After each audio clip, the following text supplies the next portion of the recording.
Halo dan selamat datang di Jasa Trading Podcast. Podcast yang akan membahas hal-hal apa saja mengenai bidang ilmu bioscience. Bersama saya Punta dan rekan saya masih sama Miftah. Kita ayo kembali lagi setelah nggak sekian lama lagi. Enggak, Kita cukup rutin ya kali ini cukup akhir-akhir rutin. ini. Entah sampai kapan cukup Nggak rutinnya, wah, sampai hiatus vakum lagi. lah.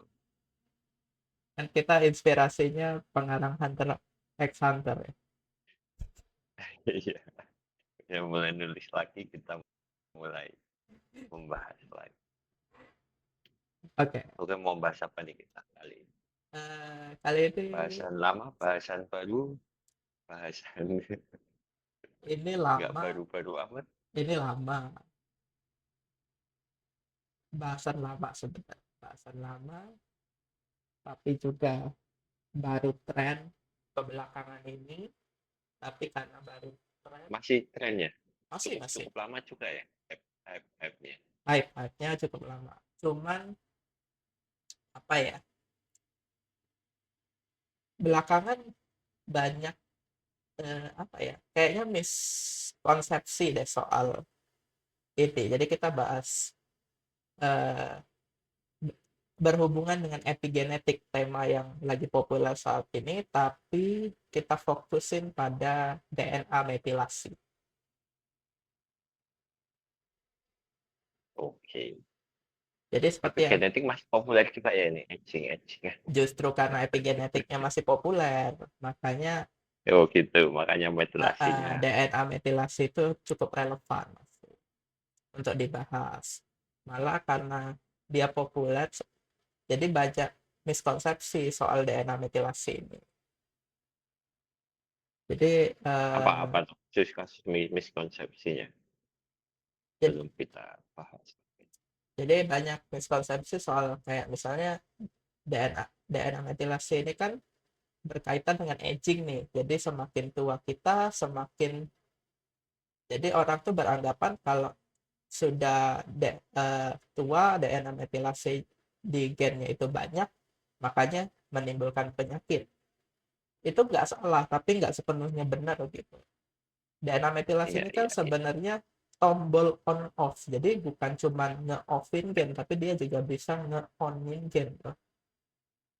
Iya, iya, betul. Ada mekanisme on, ada mekanisme off soal DNA metilasi ini. Tapi orang ini banyak yang berpikir kalau DNA metilasi itu irreversible. Iya. Padahal kan ya itu switching itu kan mesti Ah, ah, bisa bisa kondisi on, bisa kondisi off juga kan si ya. DNA methylation. Dan banyak juga yang miskonsepsi soal, jadi banyak banyak influencer ataupun yang berkaitan dengan kesehatan itu ngaitin eh, jadi DNA metilasi ini dengan misalnya kayak ada beberapa penelitian kayak misalnya eh, ultra processed food gitu. Jadi ada kelompok kelompok usia tertentu gitu, populasi usia tertentu dites yang cenderung makan konsumsi ultra processed foodnya banyak, eh, DNA metilasinya tuh banyak di gen-gen yang berkaitan dengan eh, apa namanya, cancer gitu. Sedangkan yang enggak, Iya, iya. dia cenderung lebih sedikit. Kalau secara garis besar, iya memang kelihatannya kayak gitu. Tapi kan kita nggak bisa apa namanya, nggak bisa menyimpulkan langsung karena ini batas usianya masih bawah. Memang ada kecenderungan untuk itu, tapi perlu diingat DNA metilasi ini dan gen-gen yang katanya berkaitan dengan eh, cancer ini tuh dia punya fungsi lain di sini paling penting. Makanya kita bahas dulu Iya, dari iya. Iya, dari ngomong-ngomong soal soal cancer kan sebenarnya sebelumnya juga pernah kita bahas kan itu Mm-mm. sampai sekarang nggak ada penyebab pastinya gitu kan. Ya betul. Ya, yang direct impact bahwa ini menyebabkan cancer itu belum ada. Cuma sebagai faktor resiko ke cancer itu ada mungkin kan di situ. Ya. Nah, makanya kita mulai dulu dari DNA metilasi ini apa sih sebenarnya.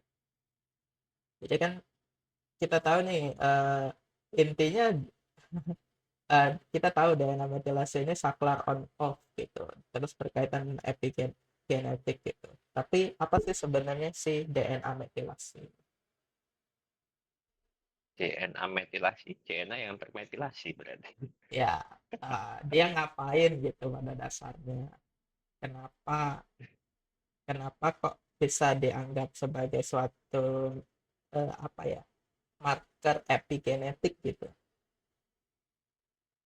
Iya, saya sebenarnya kan kalau misalkan di apa DNA metilasi sendiri itu rata-rata kalau yang sekarang itu kan banyak ditemukan di CPG Island ya, itu Ya, yang paling banyak dideteksi apa dianalisis karena memang banyak juga di situ dan itu di CPG Island itu sangat dekat dengan site yang namanya transcription start site kan di situ.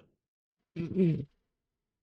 Yang mana di situ dimulai proses transkripsi itu sendiri yang menghasilkan atau mengekspresikan gen menjadi protein dan memunculkan fenotip kan di situ. Mm-mm. Makanya dari situ kan di DNA metilasi itu dikaitkan dengan ekspresi suatu gen apa ada di dalam si apa regulasi gen itu sendiri sebenarnya kan.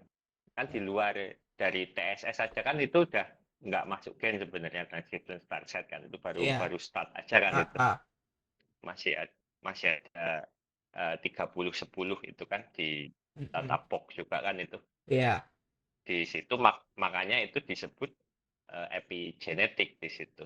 Cuma mm, diketahui bahwa memang si DNA metilasi itu di beberapa kasus signifikan bahwa itu merepres ekspresi apa meningkatkan ekspresi dari suatu gen ya, dengan ada dan adanya metilasi itu sendiri. Gitu mungkin kalau sekilas metilasi ya. ya. Jadi kan umumnya si DNA metilasi ini biasanya dia juga di apa ya, di promotor kan dia kebanyakan gitu, Iya, di iya, promotor gen kan, yang mana ketika DNA metilasi di banyak, jadi faktor transkripsi tadi nggak bisa nempel di situ tuh jadinya, iya, akhirnya gennya off gitu. Tapi bukan berarti dia ini nggak berguna sama sekali ya, malah kayak oh ini karena off terus oh karena itulah penyebab penyakit atau penyebab cancer, padahal nggak kayak gitu. iya, Jadi mungkin sebagai contoh, perkembangan embrio lah, perkembangan embrio itu kan membutuhkan sel diferensiasi kan dari yang tadinya apa, betul. sel-sel kita bisa dari sel punca terus kita bisa selnya itu berdiferensiasi jadi sel otot saraf dan yang lain-lain gitu kan. Nah, DNA metilasi itu membantu mematikan terus mengoffkan gitu, dari Ya gen-gen tersebut, mengarahkan ke mengarahkan. Ada enzim khusus juga yang apa, membuat si DNA metilasi ini bisa terjadi kan, DNA apa sih, met metilas apa ininya, enzimnya kok aku metil tiba-tiba, transfer. nah metil trans aku tiba-tiba blank di otakku ada tapi kok tiba-tiba hilang. Iya, sebenarnya kan ini juga termasuk di regulasi genetik gitu. Mm-mm. Bahkan maksudnya perbandingannya orang sehat pun tetap DNA-nya ada yang termetilasi, nggak Mm-mm. nggak melulu kalau misalkan orang sehat nggak ada metilasi sama sekali atau sangat sedikit metilasi nggak juga karena kita juga memerlukan DNA apa DNA yang termetilasi itu sendiri karena Ya, nggak semua gen harus terekspresi. iya, Justru wasted juga kan meskipun semua gen terekspresi. DNA-nya Kayak misalkan transferasi. ya itu kayak bahasan kita sebelumnya misalkan gen penumbuh gigi itu terekspresi terus-menerus, itu jadinya masalah juga buat kita. Iya, makanya di offin kan dia. Iya, Nah, tapi bukan berarti ketika sudah di offin dia nggak bisa diaktifin. Ada enzim lain yang dia bisa mengoksidasi metil metil yang DNA metilasi iya, ini. Ada enzim dari warga PET, 11 translocation, itu dia mengoksidasi metilasi yang terjadi kan, jadi dia hilang metilasi di iya, DNA-nya sehingga iya. gen itu Gugus aktif metilnya kembali. hilang. Iya, jadi fungsi normal lagi kan Jadi di fungsi situ. normal lagi. Dan aktif on off-nya si suatu gen ini adalah hal yang kompleks gitu. Jadi bisa dipengaruhi oleh beberapa banyak faktor. Salah satunya mungkin stres lingkungan atau eh, pola, kalau kaitannya dengan manusia, Diet, diet, kehidupan, ya, obat yang dikonsumsi. ya itu macam-macam banget di situ sih. Kalau untuk regulasi gen. Ya. Cuma ya itu kalau misalkan di kasus-kasus yang aku lihat gitu ya, Mm-mm. selama ini misalkan ada suatu apa industri yang memprediksi suatu apa age atau gen tertentu yang itu related sama aging, rata-rata kalau sekarang itu masih based on pattern gitu. Hmm. Seperti seperti yang sebenarnya kita bahas barusan gitu kan. Mm-mm. Orang lain meneliti ini, tak ikut aja begitu. Tanpa tahu sebenarnya fungsi-fungsi gen itu tuh apa yang termetilasi itu. Ya, betul. Itu sih aku yang agak aneh mungkin ya. Mm-mm. Karena ya sebenarnya memang beberapa tuh related gitu, tapi untuk kita memastikan kalau gen-gen itu benar-benar adalah suatu penyebab kanker itu masih masih jauh ya untuk sekarang, karena ya seperti yang kita bilang Ya, tadi, sangat kompleks gitu, bahkan dengan pattern yang sama, fenotip yang terjadi itu bisa jauh berbeda. ya, ya itu kalau misalkan kita balik ke bahasan kita sebelumnya di whole genome project itu, benar Mm-mm. kalau misalkan protein coding sequence kita cuma di sekitar 20.000, tapi protein harian yang kita hasilkan itu yang terdeteksi sekarang itu ada sekitar 100.000 protein berbeda kan itu, dan itu masih belum selesai diidentifikasi semuanya, jadi masih sangat kompleks sekali untuk menentukan suatu gen yang tersilent itu menghasilkan protein apa gitu, karena bisa beberapa protein dihasilkan dari satu gen aja kan kalau misalkan Iya, seperti itu. Maksudnya satu gen kita silent gitu yang ternyata beberapa implikasinya kan beberapa gen itu berarti sepaket iya. kan berarti yang di situ. Nah, ya, ini mungkin yang belum tahu, biasanya tuh satu satu kayak promoter gitu, satu transkripsi factor itu tuh dia apa ya, ngebawa beberapa gen di belakangnya. Iya, iya, Biasanya masih satu family sih memang gennya, tapi itu biasanya ada beberapa gitu, misalnya kayak eh, lak, A B C D gitu udah sekalian gitu. iya di prokariot itu ya. Nah, tapi kan dia nggak apa namanya, regulasi gen itu kan nggak cuman on off dari DNA metilasi. Kemarin yang kita udah pernah bahas juga pas ngebahas Nobel Prize, itu yang Nobel Prize terbaru kan juga mikro Iya, RNA, RNA. itu juga nge-silent gen gen-gen tertentu dengan berikatan gitu. Jadi banyak banget lah yang bisa apa apa yang mengatur ekspresi dari suatu game. Tapi bukan berarti Iya, DNA metilasi ini nggak ada sangkut pautnya sama sekali dengan epigenetik dan aging ya.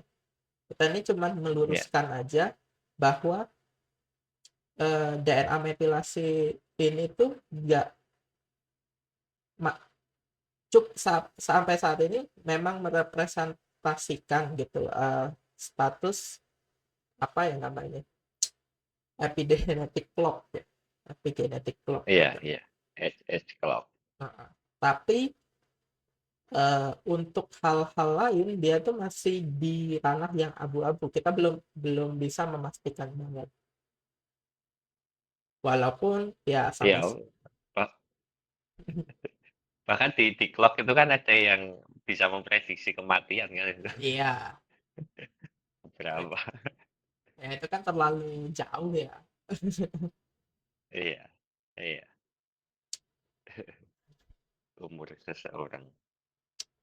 Jadi kalau sampai sekarang kan mungkin pengecekan yang paling umum dilakukan itu untuk apa namanya DNA metilase ini kan dengan bisulfat sequencing kan. Iya, bisulfit. Kalau untuk whole-nya ya, Mm-mm. Tapi kan whole methylation kan. ini kan mahal gitu kan, mahal banget gitu kan Iya. untuk dilakukan. Apalagi kalau cuman untuk apa ya dalam tanda kutip kan sekarang ini kan cuman berarti kayak eh, mendeteksi resiko penyakit akibat aging yang Iya, iya. related dengan aging. Iya. Jadi untuk cuman prediksi resiko itu sangatlah mahal ya, itu sama kayak beli kelas kripto lah kira-kira ini. High risk no return gitu ya. Iya, iya, iya begitu lah. Beli kelas skrip. Jadi invest yang gede tapi untuk predik yang nggak begitu. Ya kalau punya uangnya sih oke ya, tapi untuk orang-orang kayak kita, bahkan yang kita yang risetnya soal itu aja nggak nggak, nggak cukup untuk melakukan itu untuk beribadi. Iya, iya. Ya, ya masih jauh sih kalau menurutku juga riset mengenai methylation masih belum bisa pinpoint bahwa ini resiko apa atau resiko apa. Kan cuma faktor resiko itu tadi sih Mas ya. Ya. Tapi kan Seperti di ada cancer yang juga. cukup murah apa namanya diagnostik apa Iya. ini. Ya makanya kan itu didekati dengan chipset kan itu untuk Heeh, targeted methylation ya, aja kan itu. mikroarray. Nggak di semua gen Heeh. methylation di situ. Dan juga nggak sequencing toh. Ini sistemnya pakai kan Iya, microarray. Jadi iya. itu mirip-mirip kayak gimana ya microarray ini jelasin gampang. Ya esai lah. Iya, iya. Gampangnya esai. Cuma ngasih template ini termetilasi apa enggak di situ, di situ. Yang mana kalau termetilasi dia apa berikatan dengan asainya, kalau enggak ya enggak, atau kebalikannya tergantung asai yang didesain, Iya, prop yang didesain. itu mungkin mm, pendekatan-pendekatan. Walaupun biaya bikin propnya mahal sih kalau misalkan itu kan. Tapi kan sekarang Cuma kan tapi kan pengujiannya murah banget gitu. oh, tapi kan sekarang nggak perlu desain deh. Orang-orang yang di sini sekarang yang lab-lab yang ada uji epigenetik itu nggak ngedesain prop nih. Ya udah beli jadi Iya, dari iya, yang Illumina, yang keluarannya iya. Illumina atau keluarannya Nanopore kemarin ya sih, aku nggak tahu. Illumina ya setahu aku Nano kemarin. pun belum. Nano pun nggak ada mikro Nah, array. Iya. kalau di sini banyak kan pakai Illumina Justru soalnya. ah, sekarang Nanopore tuh lagi ngembangin methylation yang langsung Iya, di ya, WGS itu yang yang lebih langsung murah. WGS. Dia pakai, Yes. dia malah nggak ini kan, nggak pakai bisulfit kan, langsung tuh. Iya, iya, iya, tanpa bisulfit sequencing-nya untuk metilasi. Jadi nggak 2 kali scan kan dia ngelakuinnya. Iya, Ini betul. nggak ngebandingin sebelum dan sudah. Ini cukup cukup Iya, breakthrough sih, walaupun ya, belum pernah nyobain sih aku sebenarnya. iya, iya. Tapi tetap hitungannya lebih mahal sih Ah, ketimbang ah, ini mikro. microarray kalau Kalau misalnya microarray kan dijalankan. sudah selected gen, terus dia juga Iya, nggak pakai sequencing, karena yang mahal kan sequencingnya sebenarnya. iya. Ini sequencing human genome paling di atas 10 kan sekarang masih. Masih di atas 10.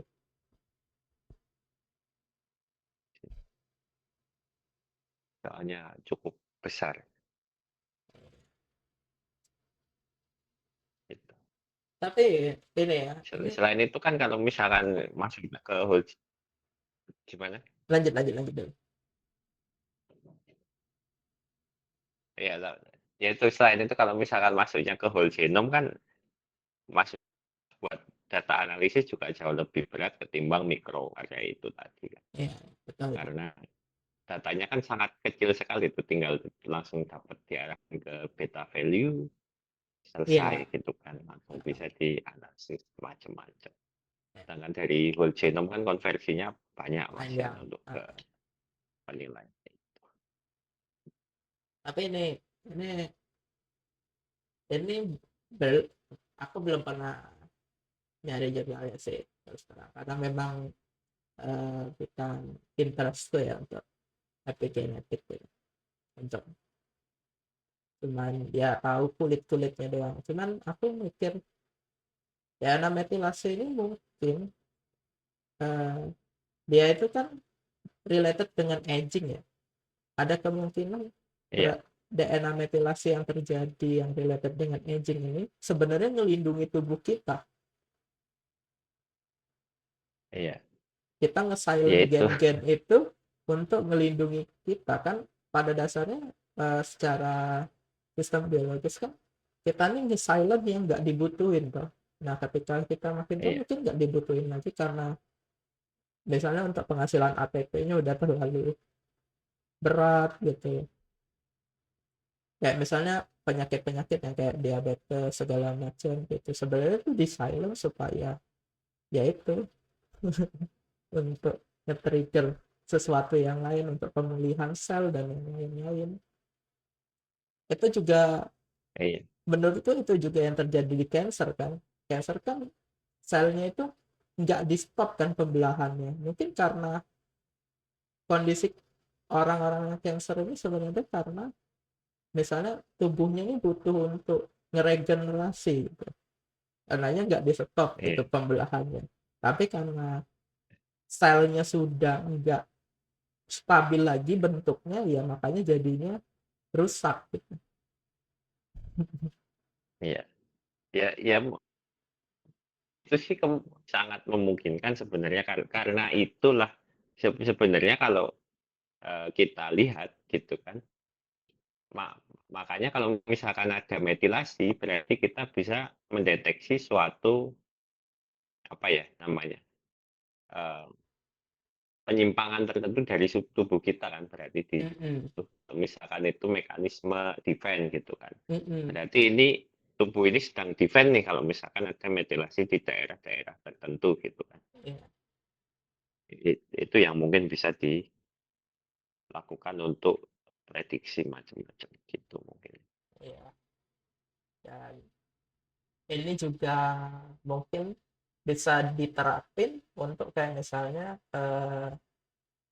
project diet ya, kalau misalnya ini. Jadi Iya, diet-diet bu- bu- bu- bukannya ke arah situ ya kalau yang sekarang itu ke aku arah project diet itu ya. aku kurang tahu, Setahu sih, sangat memungkinkan sih. Jadi misalnya kayak apa namanya, eh, kita mau ngaktifin gen ini atau ya karena tadi kan DNA metilase ini kan reversible kan dia. Jadi Iya. kita bisa kembali mengaktifkan gen tertentu atau kita men-silent gen tertentu yang sebenarnya nggak dibutuhin gitu dengan diet. Karena kan salah satu faktor yang menyebabkan on off-nya suatu gen itu juga stres, kondisi stres tubuh kan, bukan stres yang Iya, iya. salah ya, stres kalau psikologis termasuk gitu, tapi kayak misalnya apa, diet tertentu, puasa dan segala macam itu kan juga berpengaruh. Kalau bahasa kerennya itu dulu pernah agak populer itu biohack.